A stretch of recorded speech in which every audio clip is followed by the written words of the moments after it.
به نام خدا سلام عرض میکنم خدمت همه شما دوستان عزیز. امیدوارم که حالتون خوب باشه.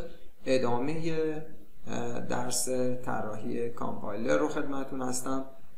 تا جلسه پیش ما در مورد طراحی پارسر پیشگوی غیر بازگشتی صحبت کردیم. گفتیم پارسر پیشگوی غیر بازگشتی نیاز به یک جدولی داره به اسم جدول تجزیه و یاد گرفتیم چجوری اون جدول تجزیه رو از روی گرامر تکمیل بکنیم. ولی این سوال رو پاسخ ندادیم که در واقع پارسر پیشگو چطور میتونه از اون جدول تجزیه استفاده بکنه و اگر من یک رشته ورودی داشته باشم فرایند دقیق و الگوریتم تجزیه این رشته ورودی توسط پارسر پیشگوی غیر بازگشتی چجوریه. خب اینجا ما میخوایم شکل پارسر پیشگوی غیر بازگشتی و اجزاش رو بگیم و بعد بریم ببینیم که چجوری کار میکنه. ببینید پارسر پیشگوی غیر بازگشتی یه ورودی میگیره طبیعتا که این ورودی همون در واقع مجموعه ای از پایانه های گرامره که انتهای این رشته ورودی یه علامت دلار قرار داده شده که نشون دهنده پایان رشته ورودیه. یعنی شما هر وقت به دلار رسیدید خیالتون راحته که رشته ورودی رو تکمیل پویش کردید و رسیدید به انتهاش. خب علاوه بر این پارسر یه جدول تجزیه هم میگیره، همون جدول تجزیه‌ای که جلسه پیش در واقع تکمیلش کردیم. تو این جدول تجزیه به ما چی میگه؟ به ما میگه که هر غیر پایانه‌ای در واقع برای بسط دادنش دقیقاً از چه قاعده تولید باید استفاده بشه. حتی برای یک غیر پایانه اگر چندین تا قاعده تولید باشه به ما دقیقاً میگه از بین اینها کدوم یکی رو بردار که در واقع قاعده تولید درست کدومه و دیگه عملا ما با همین جدول تجزیه نیازی به بک ترکینگ نداریم چون همون ابتدا ما داریم قاعده تولید مناسب رو انتخاب میکنیم. علاوه بر این دوتا پارسر پیشگویی یه پشته هم داره. پشته بهش کمک میکنه که فرایند تجزیه رو انجام بده، یعنی در واقع الگوریتم تجزیه بر مبنای این پشته انجام میشه.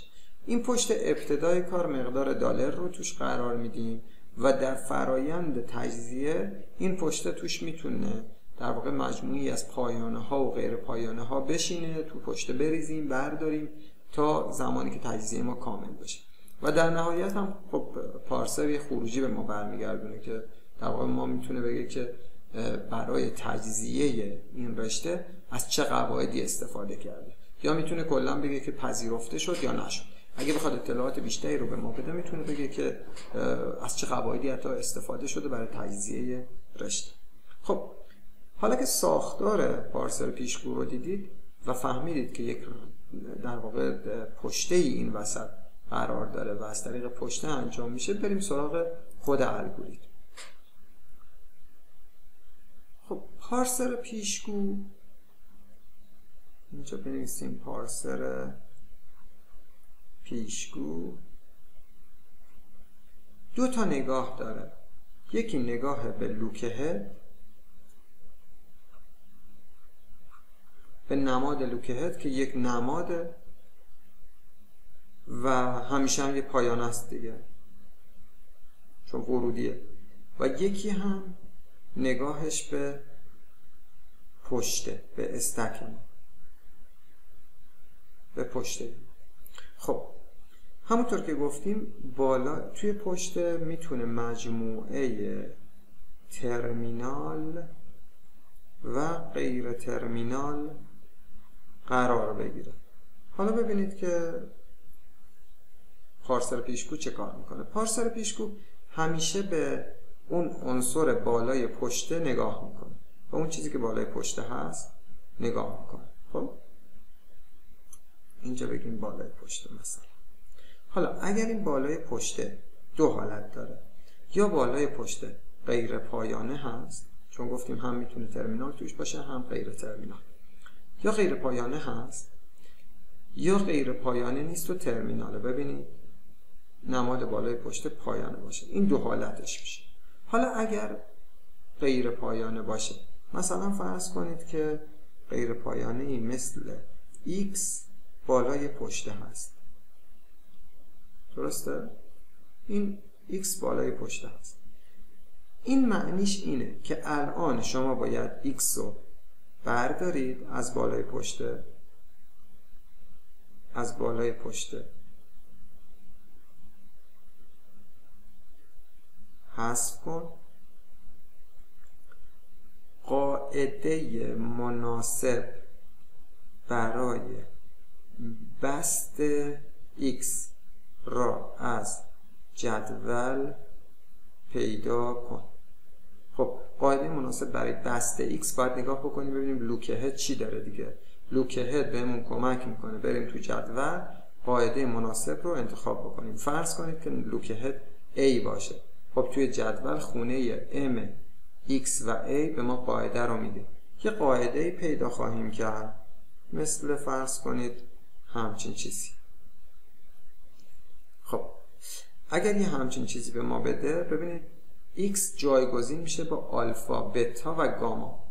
خب همین آلفا و بتا و گاما رو باید به صورت معکوس در پشت درج کنید.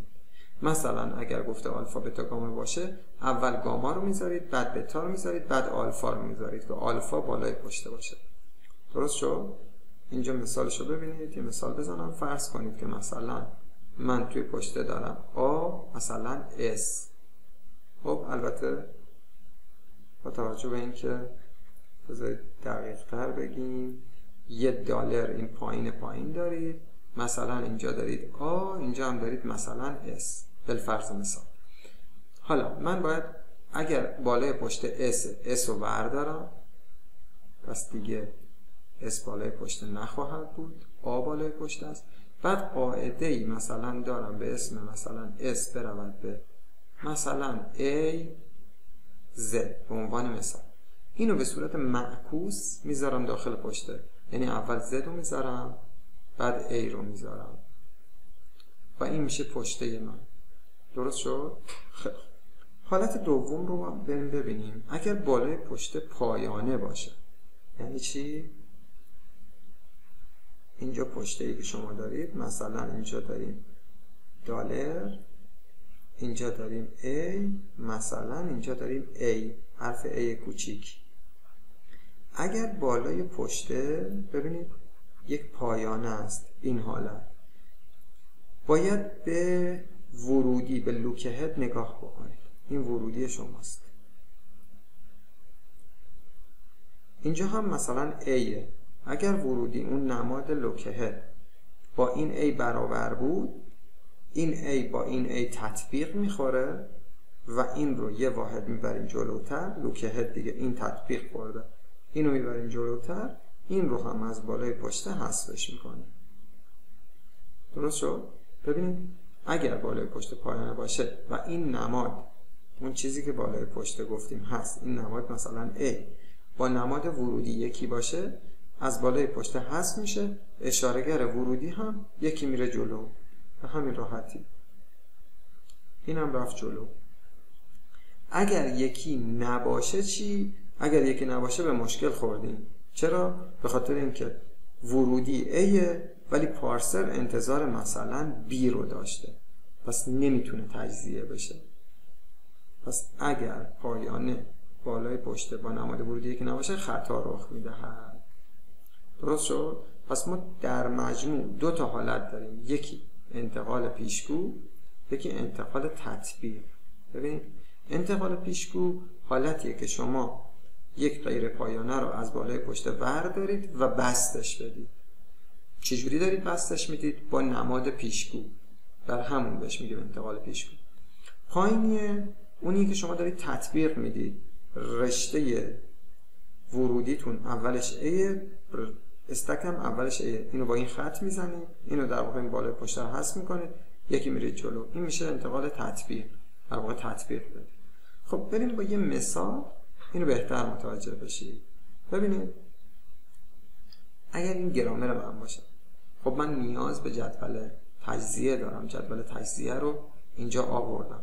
حالا اگر بخوام پارسرم شروع به کار بکنه، همونطور که گفتیم یه دنباله ورودی میگیریم. فرض کنید که قراره دنباله آیدی بله با آیدی رو بررسی بکنیم. خب یه پشته خواهم داشت اینجا که نیاز بهش دارم. همونطور که گفتیم ابتدای کار همیشه $، باید بالای پشته قرار بگیره. این رو هم بذاریم. از اون ور دالر رو باید انتهای رشته ورودی هم اضافه بکنیم، این رو هم اضافه بکنیم. خب حالا غیر پایانی شروع گرامر چیه؟ اکسپرشن. این رو هم بذارید روی دالر. اینا در واقع آماده سازی ابتدای الگوریتم.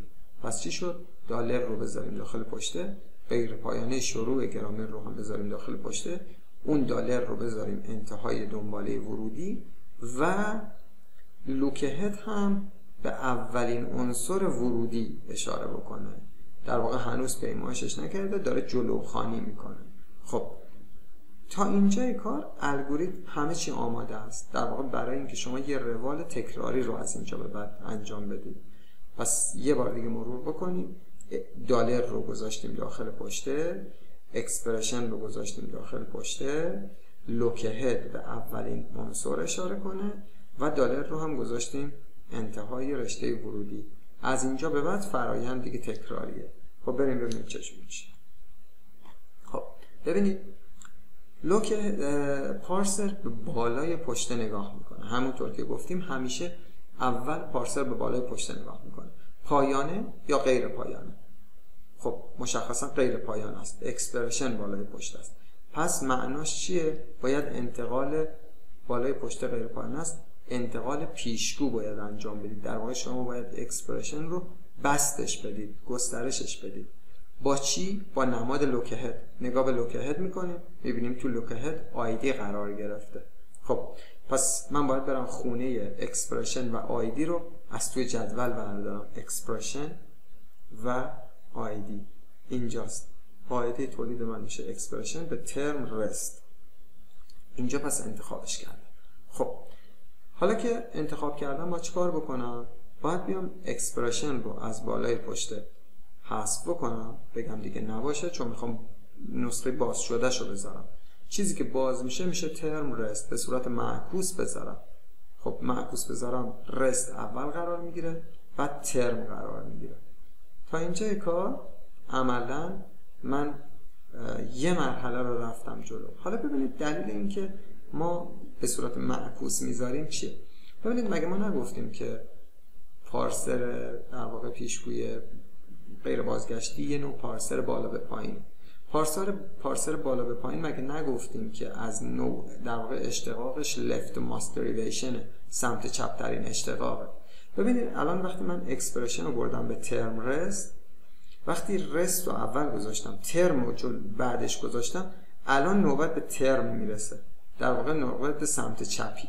چون شما از آخر به اول دارید میذارید، سمت چپ ترین عنصر همیشه بالای پشت است. پس نشون دهنده اینه که left master derivation دیگه، سمت چپ ترین اشتقاق رو داره میره.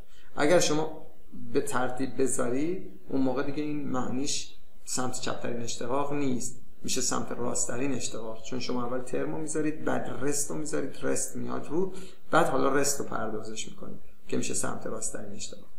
پس این رو هم فهمید. خب حالا دوباره مجددا پارسر بالای پشت رو نگاه میکنه، ترم رو میبینه، به لوکهد نگاه میکنه، لوکهد هم آیدی هست. به محض اینکه ترم رو میبینه غیر پایان است، باید بریم سراغ انتقال پیشگو. یعنی من دیگه چون اگر پایانه ببینم تطبیق میدم، پس میدونم که باید برم انتقال پیشگو. لوکهد رو نگاه میکنم، آیدی، قاعده تولید مناسب رو انتخاب میکنم، ترم به آیدی، این خونه است. ببینید ترم به آیدی، و حالا باید ترم رو از بالای پشته بردارم، آیدی رو بذارم داخل پشته دیگه به صورت معکوس، چون فقط یکیه، همون آیدی میاد داخل پشته. خب تو این مرحله دوباره پارسر به بالای پشته نگاه میکنه. این بار پارسر بالای پشته یک پایانه میبینه، پایانه آیدی.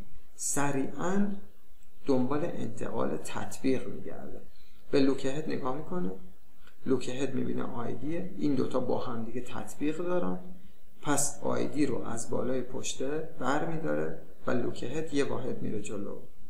خب ببینید لوکهد یه واحد رفت جلو و آیدی هم از بالای پشته برداشته شد. خب بالای پشت چیه الان؟ بالای پشت رسته. انتقال فکر کنید بالای پشت غیر پایان است. چه انتقالی لازمه؟ انتقال تطبیق یا انتقال پیشگو؟ انتقال پیشگو. بله. خب نگاه به لوک هد کنید. لوک هد چیه؟ به علاوه. خب من باید خونه مناسب در واقع متناظر با رست و پلاس رو بردارم. رست و پلاس خونه متناظرش کجاست؟ این خونه است. خب قاعده تولیدش رو می‌نویسیم، میشه رست به پلاس اکسپرشن. خب حالا باید چیکار بکنیم؟ همین قاعده تولید رو به صورت معکوس بذارم داخل پشته. منتها قبلش باید رست رو برداریم، چون رست داره به این تجزیه میشه دیگه، درسته؟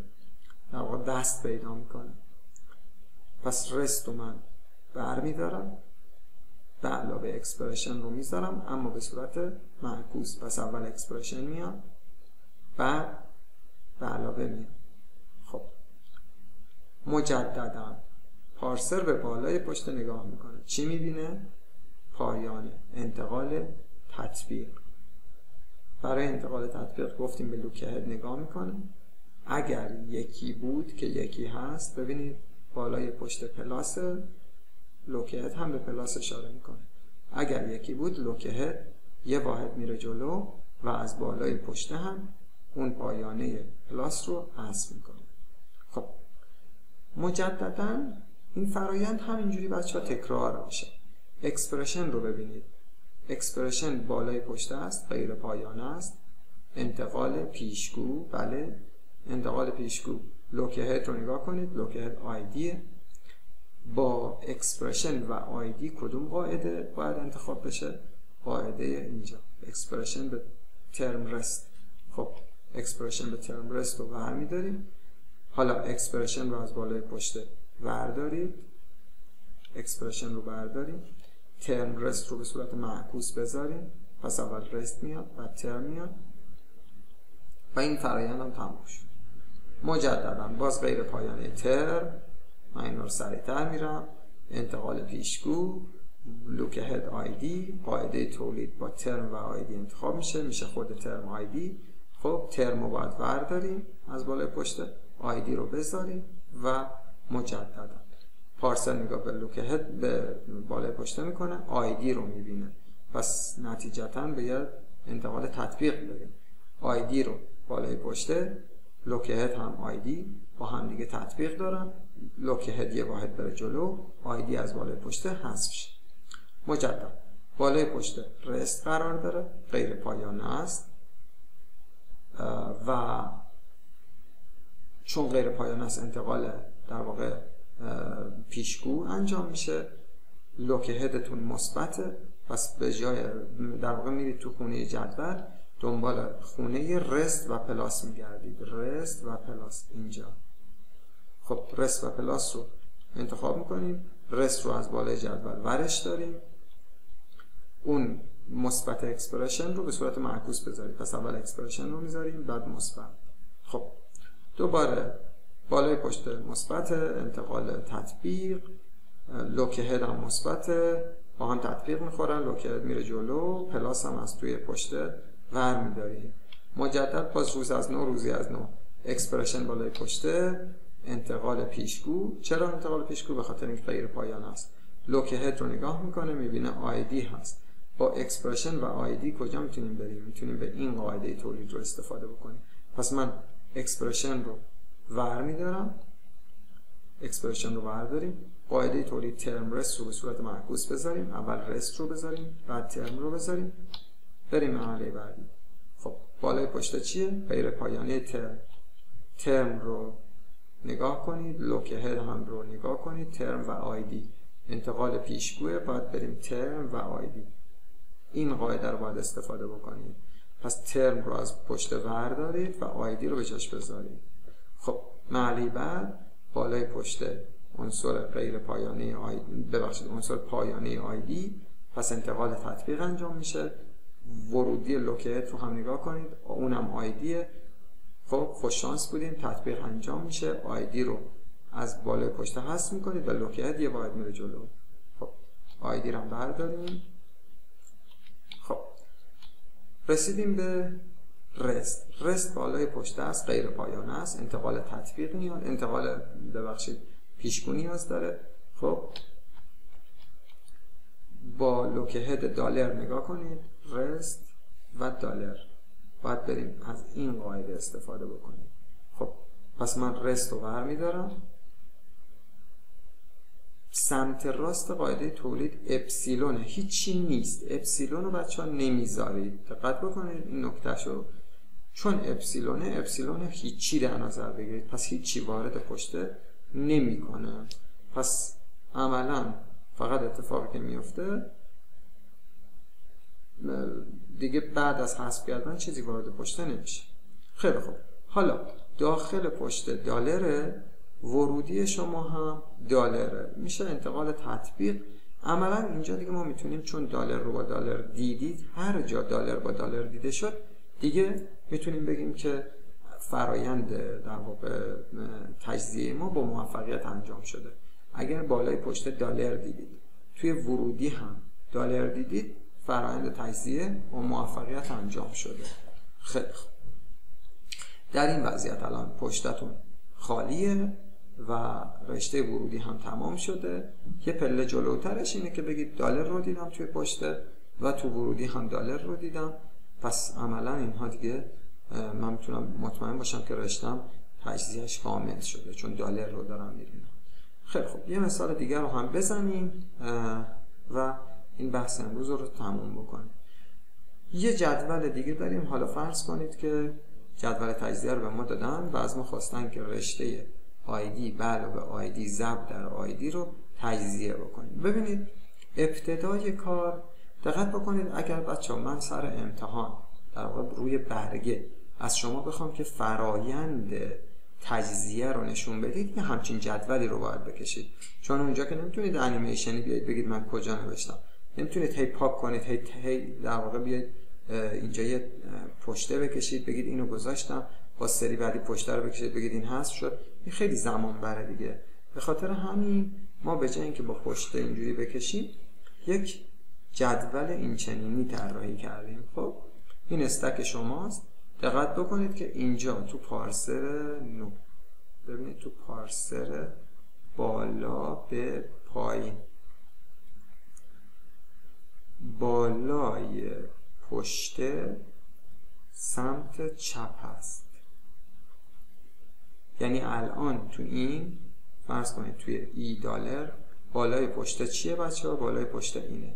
یا مثلا اگه بگم ای دالر بالای پشته چیه؟ بالای پشته این هست. این رو داشته باشید. خیلی خوب، الان ببینید من ابتدای کار دالر رو گذاشتم انتهای ورودی، توی استک اول دالر گذاشتم، بعد غیر پایانه شروع گرامر رو گذاشتم. از اینجا به بعد میخوام فرایند تجزیه رو شروع بکنم. خیلی خوب، نگاه بکنید. خب من اینو یه خورده خلوت بکنم تا ببینید. خیلی خوب، اینو بردارم، اینو هم برداریم. خیلی خب، بالای پشت ای هست، همونطور که گفتیم بالای پشت سمت چپ ای قرار گرفته. خب ورودی شما چیه؟ اولا که چون ایه انتقال پیشگو لازمه. لوک هد شما چیه؟ لوک هد به آیدی اشاره میکنه، به سمت چپ ورودی به آیدی. ای با آیدی به کجا میریم؟ ببینید ای با آیدی میتونم برم به این. خیلی خوب، پس این قاعده رو استفاده میکنم. خیلی خوب، اگه بخوام این قاعده رو استفاده بکنم از بالای پشته باید این رو بردارم. ببینید من اینجا بنویسم، الان بالای پشته من ای دالر هست، درسته؟ ای رو باید بردارم، به جاش تی ای پریم رو به صورت معکوس بذارم. خب یعنی بالای پشته تی قرار بگیره، می نویسم تی ای پریم دالر، درسته؟ الان بالای پشته تی قرار گرفته دیگه، اول ای پریم رو گذاشتم بعد تی. چون دلیل این که در واقع تاکید کردم که از سمت چپ میخونید به خاطر این راحتی نوشتنشه دیگه. ای رو پاک کردم، تی پرین رو گذاشتم. خب ببینید ای پاک شده تی پریم قرار گرفته. خیلی خوب، ادامه کار رو دیگه من خیلی توضیح اینجوری نوشتنی نمیدم و فقط از روش میریم جلو. ببینید اینجا لوک هد دوباره آخرین عنصر آیدیه و اینجا بالای پشت تیه. تی و آیدی رو پیدا کنید. تی و آیدی میشود این، درسته؟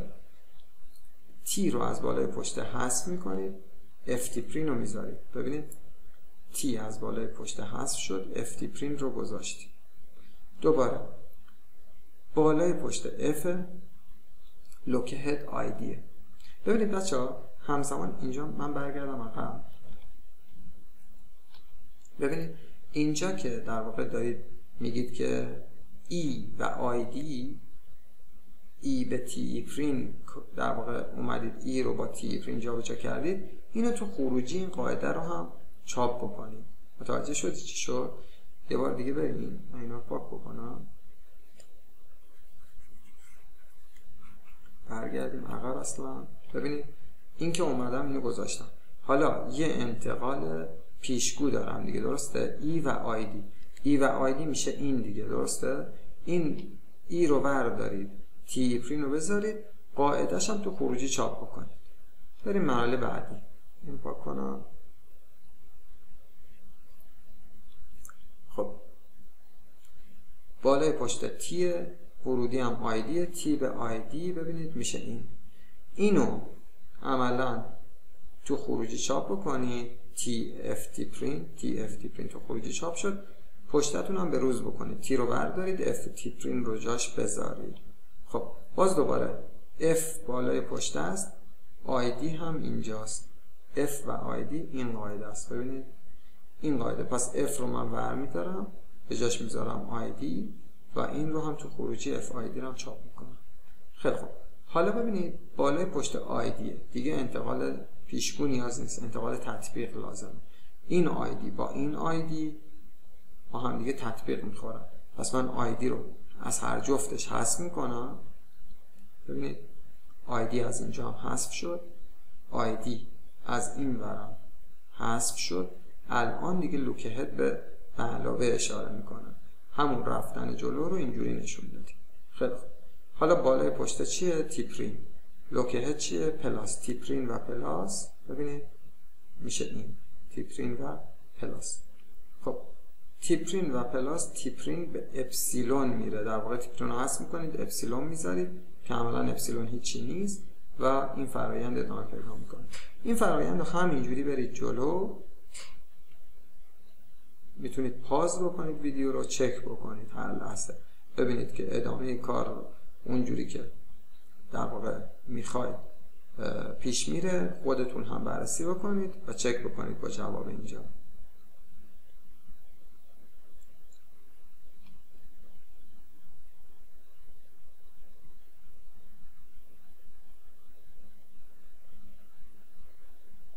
خب تا اینجای کار در واقع ما یاد گرفتیم که پارسر پیشگو چطور میتونه در واقع کار بکنه. یعنی جدول تجزیه رو داریم، یک پشته داره و داره دقیقاً میره جلو تا زمانی که ببینید به حالتی رسیده که استک دالره، ورودی هم دالره و اینجا میگه که خاتمه و پذیرش رشته. خب امیدوارم که نحوه کار پارسر پیشگو رو متوجه شده باشید. انشاءالله تا جلسه بعدی، خدا نگهدارتون.